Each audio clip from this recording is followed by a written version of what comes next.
Janvier 2011, c'est l'effervescence rue Jean Moulin aux Lilas, quelques jours avant la consécration de la toute nouvelle église Notre-Dame du Rosaire. Un bâtiment tout neuf, construit par la collectivité locale pour remplacer l'ancienne église devenue trop vétuste. Pour faire de ce nouvel édifice un lieu de prière, le diocèse de Saint-Denis a été soutenu par les chantiers du cardinal pour l'acquisition du mobilier liturgique et des œuvres d'art religieux, comme cette statue de Notre-Dame du Rosaire peaufinée par son sculpteur Dominique Quéplin. Dehors, on attend la livraison de l'autel en pierre massive de plus de 3 tonnes qui arrive directement de la carrière espagnole où il a été taillé. Une œuvre impressionnante, conçue avec l'ensemble du mobilier comme un tout, au service de la liturgie. Le travail sur le mobilier liturgique est un travail qui a été fait en étroite correspondance avec l'architecture générale du site. C'était très important pour nous que le mobilier liturgique ne soit pas des éléments un petit peu singuliers posés là comme un simple mobilier. Une attention particulière qui fait de ce lieu, consacré le 30 janvier 2011, un havre de prière et de paix grâce au soutien financier des chantiers du cardinal. Depuis plus de 80 ans, cette œuvre soutient les diocèses de Paris et de la Petite Couronne pour bâtir, rénover ou aménager de nouvelles églises. Elle s'étendra désormais à l'ensemble des diocèses de la région parisienne pour bâtir le Grand Paris de l'Église. Les chantiers du cardinal qui aujourd'hui, dont l'œuvre qui est de bâtir, de rénover et d'embellir des églises, s'adressait exclusivement aux 4 diocèses de la province apostolique, à savoir Paris, Nanterre, Créteil et Saint-Denis, vont s'élargir aux 4 diocèses que sont Versailles, Évry, Pontoise et Meaux. C'est-à-dire que nous allons nous adresser à plus de 12 millions de personnes.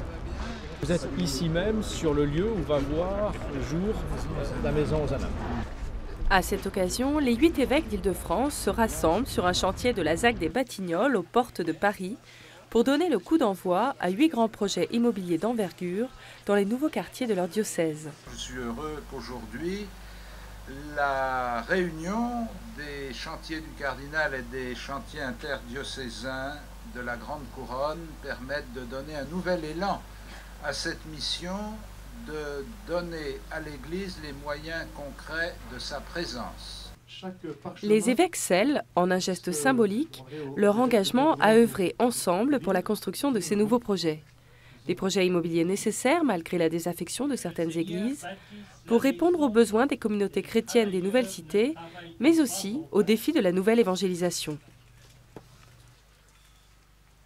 Alors l'Église veut construire parce qu'une église bâtiment, c'est toujours un signe extraordinaire qui est donné au cœur d'un quartier ou encore au cœur d'une cité. Et aujourd'hui, ces nouveaux lieux veulent répondre non seulement aux demandes des catholiques, mais aussi aux demandes de tous ceux qui sont en recherche. Et ils sont nombreux, bien plus nombreux que nous ne le pensons quelquefois, tous ceux qui aujourd'hui sont en recherche spirituelle. Alors voilà que ces nouveaux lieux veulent être aussi des lieux accueillants où la foi puisse être proposée et annoncée à tous ceux qui sont en recherche. C'est le cas du grand chantier lancé par le diocèse de Créteil. Objectif, déployer l'actuelle cathédrale pour la rendre plus visible. Un projet conséquent pour le diocèse, 7,5 millions d'euros seront alloués pour ces travaux, dont 1 million financés par les chantiers du cardinal. L'idée forte de ce projet, remettre la cathédrale au cœur de la ville et du diocèse. Pour cela, l'architecture actuelle de la cathédrale sera conservée et 2 grandes coques en bois viendront surmonter l'édifice.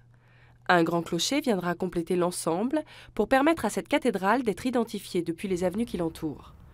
Un changement extérieur mais aussi intérieur puisque la capacité d'accueil de la cathédrale passera de 600 à 1200 places. Une visibilité et une lisibilité nécessaires aujourd'hui pour les chrétiens du diocèse. La cathédrale fait partie des bâtiments du quartier et les gens y tiennent. Ils sont attachés à ce bâtiment, notamment à ce fameux clocher qui fait un peu question dans le projet. Et puis, voilà, cette présence chrétienne dans le quartier, ils y sont sensibles. Un signe fort également pour la ville. Après la construction de la grande mosquée, cette cathédrale nouvelle version, qui devrait voir le jour d'ici 2014, sera elle aussi ouverte sur la ville. Un projet emblématique de la mission des chantiers du cardinal, qui veulent aujourd'hui plus que jamais faire naître des lieux de prière et de dialogue au cœur des villes.